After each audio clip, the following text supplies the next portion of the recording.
Hoje, infelizmente, estamos no último vídeo da série de doenças raras.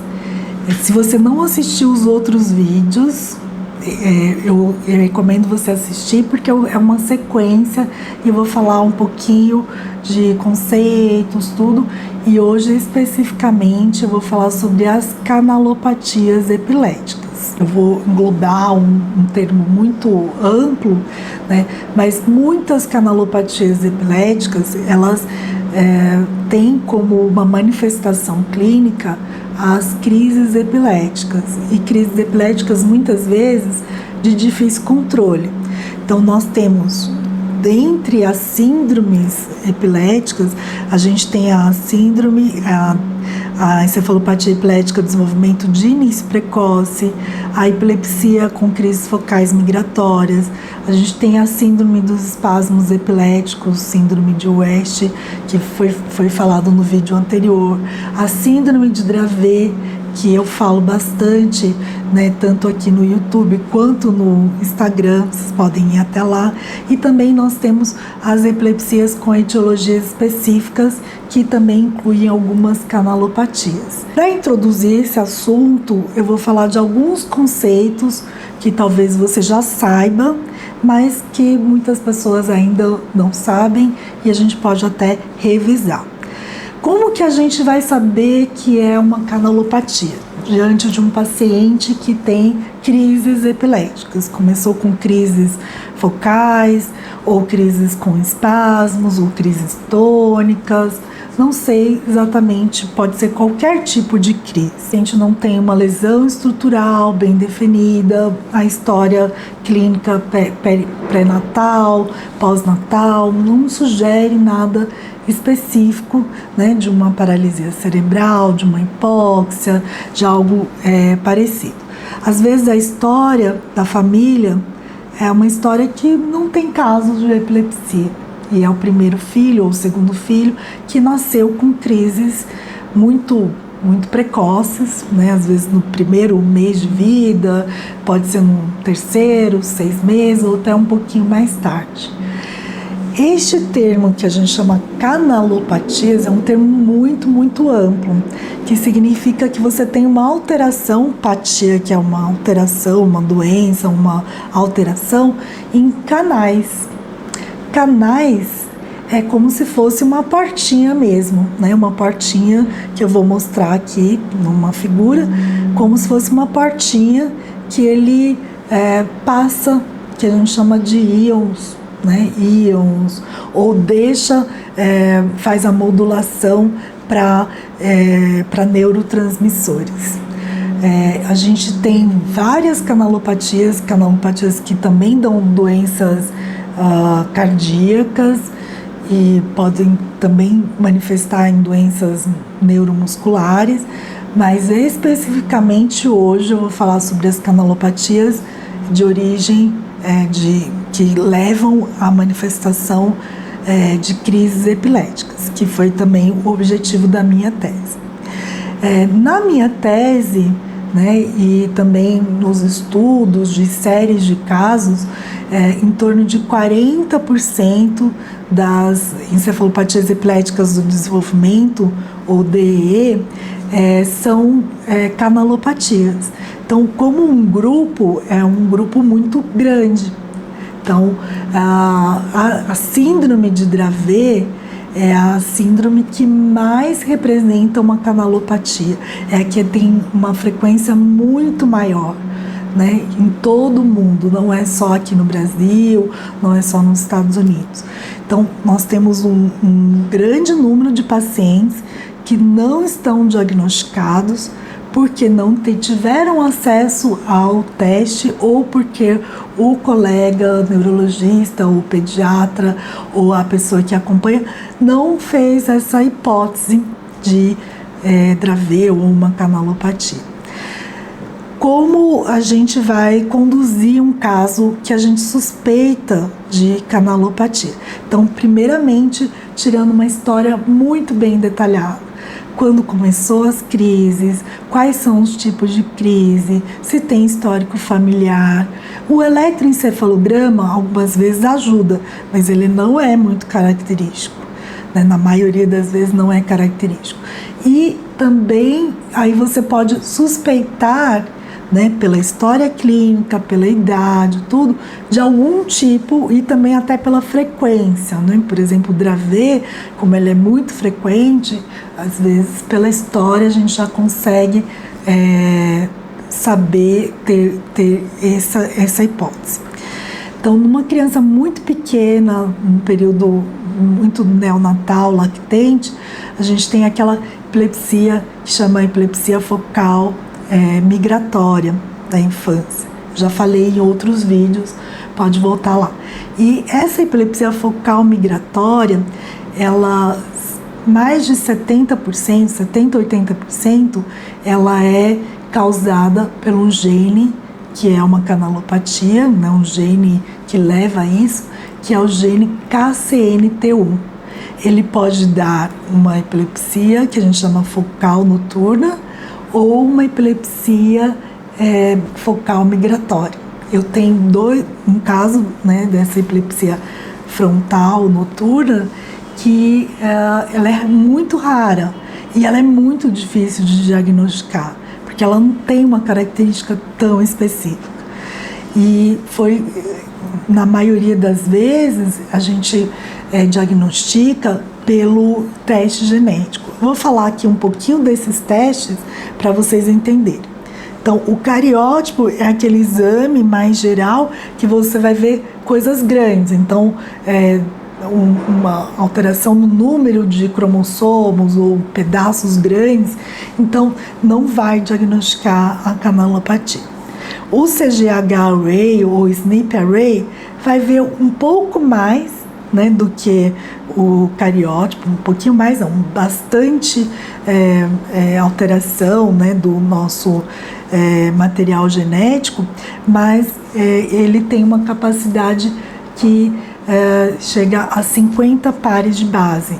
Então, se for uma alteração muito pequena, de um par de base, por exemplo, você não vai ter alterado.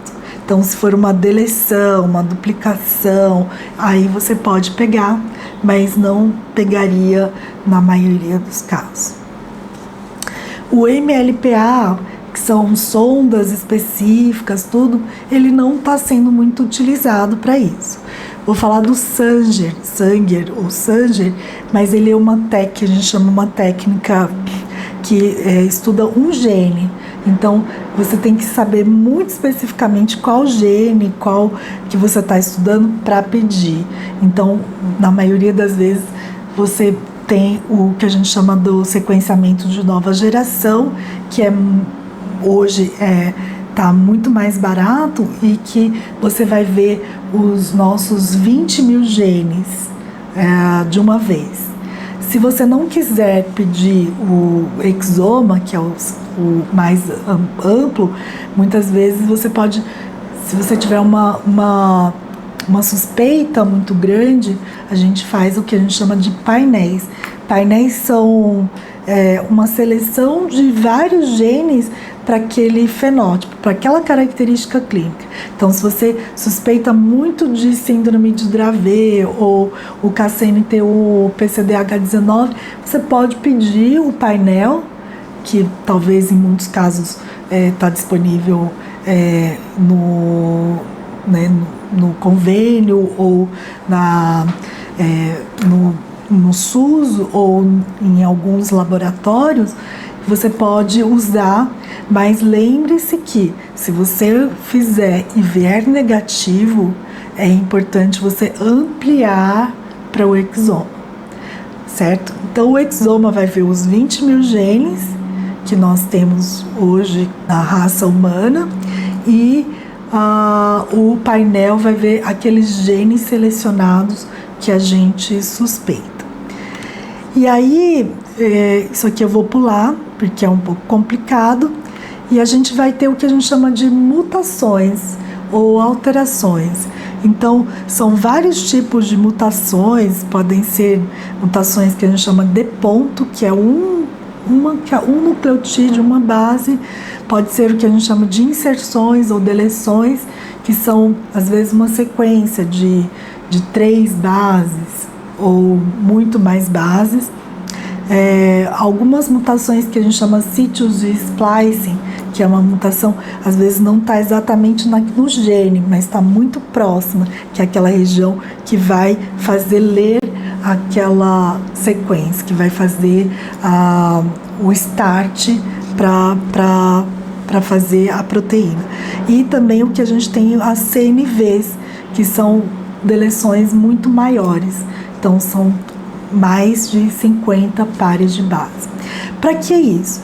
Então, nós temos a sequência do DNA, que vai formar o RNA e que vai fazer a proteína. A proteína seria o canal, que eu vou mostrar aqui.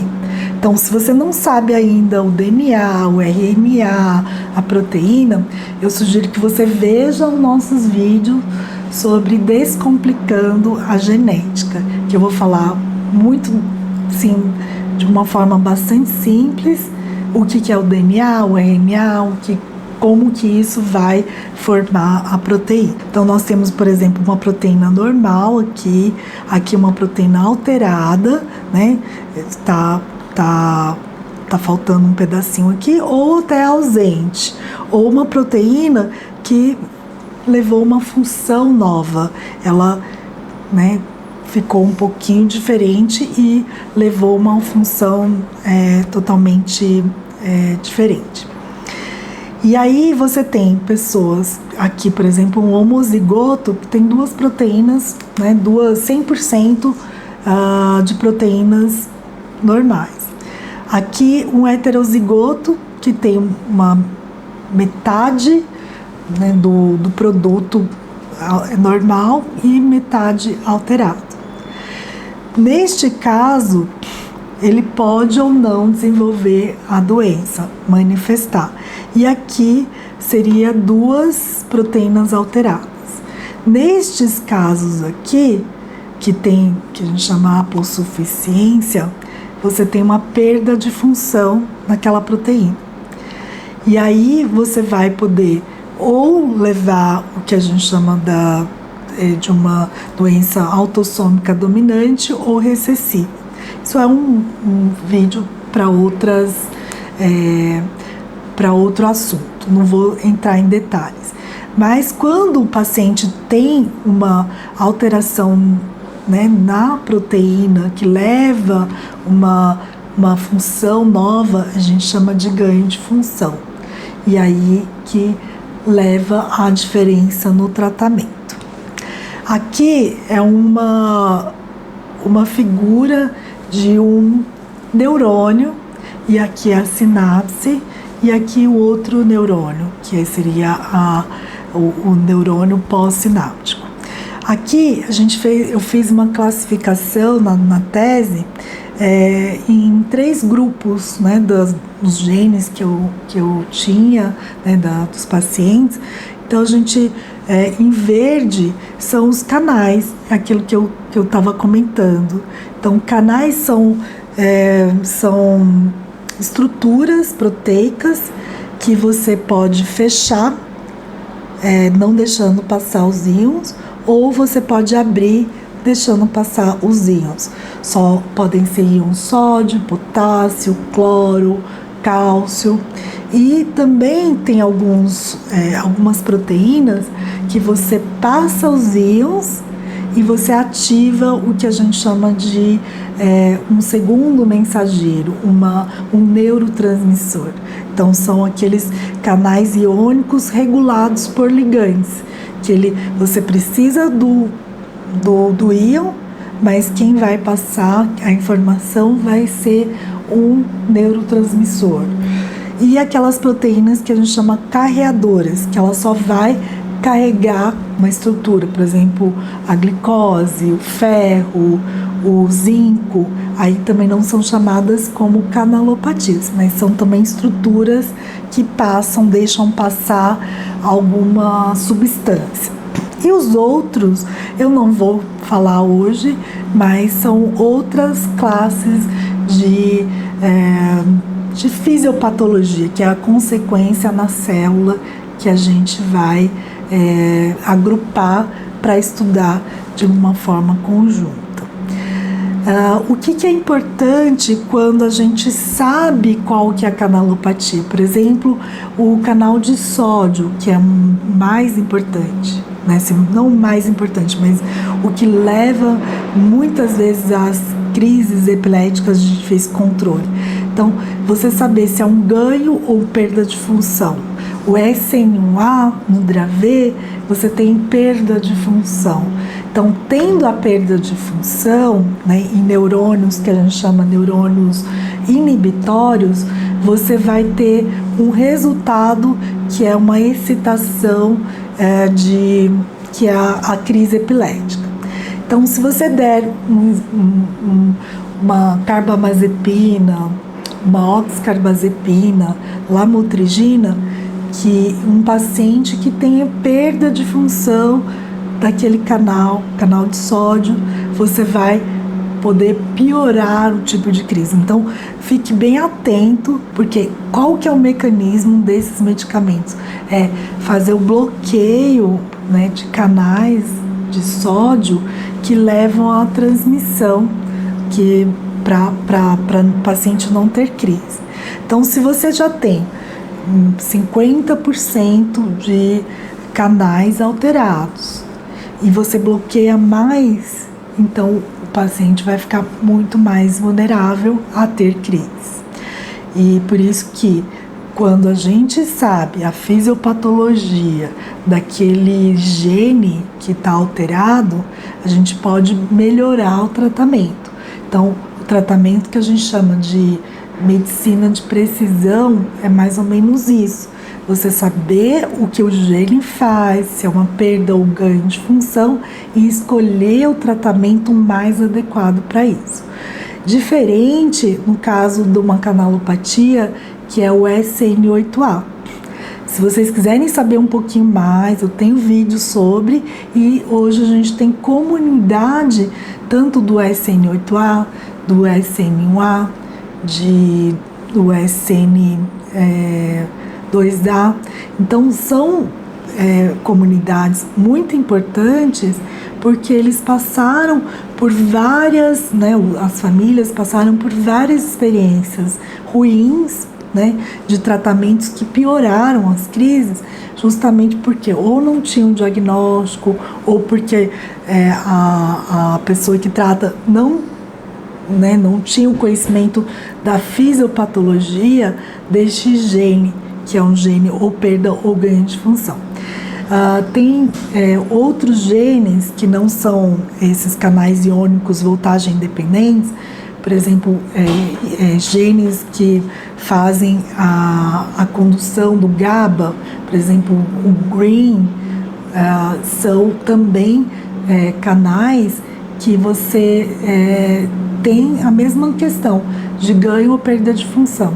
E hoje a gente tem tratamentos que estão sendo pesquisados, estão sendo testados, que fazem essa modulação. Então, por exemplo, se você tem uma perda de função, então medicamentos que fazem você ter uma melhora daquela função dos canais que estão bons, ou melhora daqueles canais, não piorar aqueles canais que já estão alterados.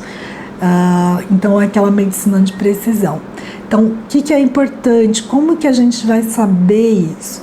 Então, saber ler o laudo, né? Muitas vezes, pelo laudo, não dá para saber se é ganho ou perda de função, mas sabendo o quadro clínico, sabendo o que o gene faz, qual que é a mutação, isso é um papel que a gente está estudando bastante. Então, se você que é neurologista ou pediatra ou outra profissão, pergunte, pode me mandar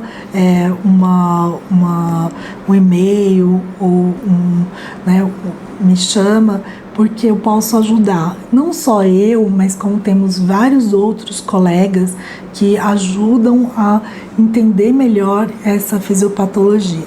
Nem sempre é possível a gente saber se é perda ou ganho de função. Muitas vezes a gente tem que supor, ou ver os artigos, ou ver a localização. Então é um trabalho árduo, não é tão simples, precisa um certo treinamento, mas é possível. E às vezes a gente até escreve para aqueles autores que estudam mais aqueles genes para entender melhor ou até ele dar uma opinião para nós. Já aconteceu algumas vezes. E nem sempre a alteração naquele gene ele vai levar àquela doença. Por exemplo, o gene SN1A. Né? Às vezes eu recebo pergunta, o que leva à alteração no gene SN1A? Pode levar a muitas alterações, tanto crises febris quanto uma encefalopatia mais grave que o Dravet. Então tem o que a gente chama de um fenótipo bastante ampliado, um quadro clínico muito ampliado. E também, às vezes, a própria síndrome de Dravet, ela nem sempre é causada pelo SN1A. A gente tem alguns genes que eles dão aquele fenótipo, né, um quadro clínico que é de Dravet. E aí você faz o exame e vem um outro gene, por exemplo, o PCDH19, o SN8A, por exemplo, ele se comporta muito parecido com os casos de SN1A. Então, o que a gente chama de um único gene levando a vários fenótipos, ou um único fenótipo sendo causado por vários genes. Então, esse conceito também é bastante importante. E, por fim, vou acabar aqui que o meu trabalho, né, de doutorado foi muito, muito gratificante, porque foi um desafio para mim essa investigação, saber melhor o tratamento, entender que o NGS, que é o sequenciamento de nova geração, o exoma, foi muito importante no diagnóstico etiológico, tanto para reduzir o tempo, né, dessa jornada do paciente com doenças raras, que na média dura 7 anos, em busca de um diagnóstico, a gente conseguiu reduzir muito, né, só suspeitando de uma doença genética, e teve pacientes que conseguiram um diagnóstico de 2, 3 meses, né? Então, menor realização de exames. Então, muitos pacientes demoraram para fazer a ressonância por conta que a gente já tinha um diagnóstico etiológico específico, ou às vezes até a gente não fez a ressonância. Então, por conta de um exame que é muito simples, que é um exame de saliva, né? A gente faz uma coleta na bochecha aqui, e que o resultado sai em torno de 40 dias, 60 dias e muitas vezes até muito antes. Um tratamento personalizado, nem sempre, e também uma melhor escolha das medicações anticrises, e em alguns casos até medicações que não eram para crises, por exemplo, a memantina é um medicamento que não é usado para crise, a quinidina, em alguns casos de KCNT1, a gente usou a dieta cetogênica, né, foi usada nos casos da deficiência da GLUT1 causada pelo gene SLC2A1. Então, a canalopatia é um grupo de inúmeros genes, muito frequente, em torno de 40% causa a encefalopatia epilética do desenvolvimento, e é muito importante a gente saber qual das canalopatias, para saber qual tratamento ser usado. E além de saber qual gene, saber o que aquele gene faz, se é uma perda ou um ganho de função. Então, é uma longa jornada, mas é uma jornada linda, gratificante, e contem comigo para esse conhecimento e para também apoiá-los aí nessa jornada que não é fácil, mas que nós vamos lutar juntos.